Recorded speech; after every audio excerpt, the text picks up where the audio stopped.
अजिबात केळाचा दुधाचा तुपाचा वापर न करता अर्धा किलो तांदळाचं परफेक्ट प्रमाण घेऊन असं हे अनारशाचं पीठ तयार झालं आहे।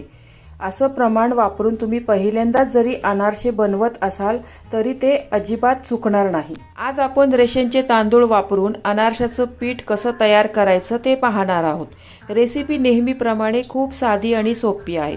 हे पीठ तुम्ही एकदा तयार करून फ्रीजमध्ये ठेवलं तर 8 ते 10 महिने चांगलं राहतं, अजिबातच खराब होत नाही।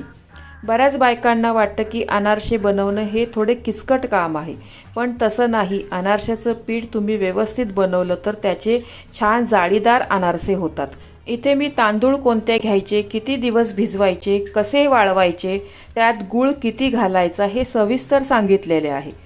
तुम्ही अनारसे पहिल्यांदाच बनवत असाल तर या सर्व टिप्स फॉलो केल्यावर तुमचे अनारसेही कधीच बिघडणार नाही, हे 100% खात्रीने सांगते।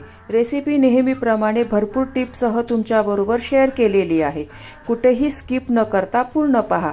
चला तर अनारशाचं पीठ कसं करायचं ते पाहू। पूर्ण रेसिपी पाहण्यासाठी माझ्या फोटोच्या खालील त्रिकोणावर क्लिक करा, जेणेकरून तुम्ही त्या रेसिपीवर जाल।